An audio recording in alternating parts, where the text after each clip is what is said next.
Alma, chapitre 44. Moroni commande aux Lamanites de contracter une alliance de paix, sinon ils seront détruits. Zerah-Emna rejette l'offre, et la bataille reprend. Les armées de Moroni battent les Lamanites, vers -74, -73 avant Jésus-Christ. Et il arriva qu'ils s'arrêtèrent et reculèrent d'un pas devant eux. Et Moroni dit à Zerah-Emna, « Voici, Zerah-Emna, nous ne désirons pas être des hommes de sang. Vous savez que vous êtes entre nos mains.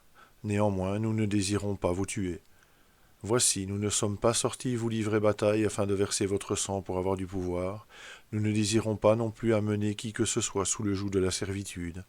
Mais c'est là la raison même pour laquelle vous êtes venus contre nous. Oui, et vous êtes en colère contre nous à cause de notre religion. Or, vous voyez que le Seigneur est avec nous, et vous voyez qu'il vous a livrés entre nos mains. Et maintenant, je voudrais que vous compreniez que cela nous est fait à cause de notre religion et de notre foi au Christ. Et maintenant, vous voyez que vous ne pouvez détruire cette foi qui est la nôtre. Ainsi, vous voyez que ceci est la vraie doctrine de Dieu. Oui, vous voyez que Dieu nous soutient, nous garde et nous préserve tant que nous lui sommes fidèles à lui et à notre foi et à notre religion. Et jamais le Seigneur ne souffrira que nous soyons détruits, à moins que nous ne tombions en transgression et ne renions notre foi. Et maintenant, Zerah-Emna, je te commande, au nom de ce Dieu tout-puissant qui a fortifié notre bras, de sorte que nous avons acquis du pouvoir sur vous par notre foi, par notre religion et par les rites de notre culte, et par notre Église, et par le soutien sacré que nous devons à nos épouses et à nos enfants, par cette liberté qui nous lie à nos terres et à notre pays, oui, et aussi par l'observance de la parole sacrée de Dieu, à laquelle nous devons tout notre bonheur, et par tout ce qui nous est très cher. Oui, et ce n'est pas tout. Je te commande, par tous les désirs que vous avez de vivre, de nous livrer vos armes de guerre, et nous ne chercherons pas votre sang, mais nous vous épargnerons la vie, si vous passez votre chemin et ne revenez plus nous faire la guerre. Et maintenant, si vous ne le faites pas, voici, vous êtes entre nos mains, et je commanderai à mes hommes de tomber sur vous et d'infliger les blessures de la mort à votre corps, afin que vous soyez frappés d'extinction. Et alors nous verrons qui aura le pouvoir sur ce peuple, oui, nous verrons qui sera conduit en servitude.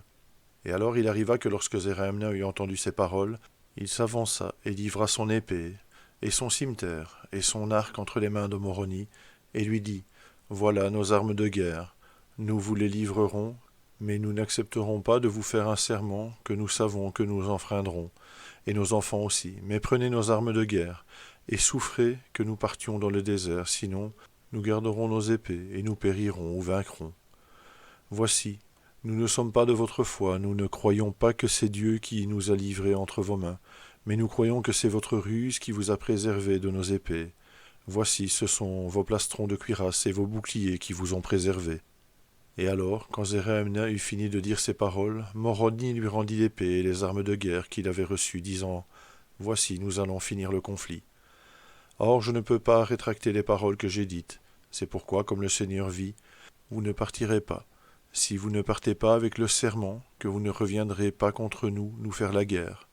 Or, comme vous êtes entre nos mains, nous verserons votre sang sur le sol, où vous vous soumettrez aux conditions que j'ai proposées. » Et alors, quand Moroni eut dit ces paroles, Zerah-Emna conserva son épée, et il fut en colère contre Moroni, et il se précipita pour tuer Moroni. Mais comme il levait son épée, voici, un des soldats de Moroni le frappa, et la fit tomber par terre, et elle se brisa près de la poignée, et il frappa aussi Zerah-Emna, de sorte qu'il lui enleva son scalp, et celui-ci tomba par terre, et Zerah-Emna se retira de devant eux au milieu de ses soldats.